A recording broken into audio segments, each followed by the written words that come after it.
Well, you've got to feel sorry for Victorians, right? Their choice of the election is, not that there's an election coming up, but I'm saying their choice of political parties is this just... The bloke running off to China or the bloke running off at the mouth. So Daniel Andrews' trip to China, I mean, his office has released the people he's met with today. One of the groups looks like it's a United Front organisation that Mike Pompeo tore up an agreement with, the former United Secretary of State. How outrageous is this? But also, what about the fact, I can't possibly take any of the media with me because I'm so busy, I will be in meetings, that's why you're not there. When he gets there, does an interview with Chinese television. So which was it? There's no time to talk to the cameras, or you just didn't want to talk to the Australian ones? But also, it's the idea that it's bar the pandemic, he's been there every year.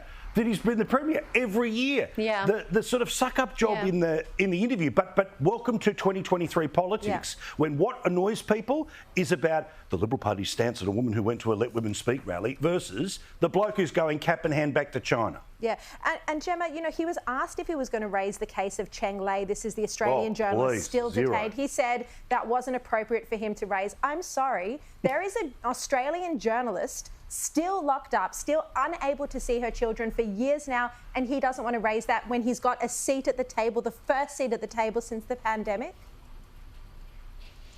Well, the first thing I need to do Sharri, is to declare not a conflict, but declare that my company works with has worked with several Chinese-owned entities, and that's important. Disclosure is something governments could learn a little bit, and I want everybody to be aware of that to start with. But you're absolutely right. What could be more appropriate? What could be more appropriate? Who does Daniel Andrews work for? And the other thing is, most of the Victorian media, not all, but most of the Victorian media have given him a free pass for the duration of his term as Premier, and he's just doing what a toddler does when they get away with murder. He's just doing what he is. He's not scared of any kind of consequences here. But also, here's the thing, right? We all know Daniel Andrews re-endorsed by the people of Victoria.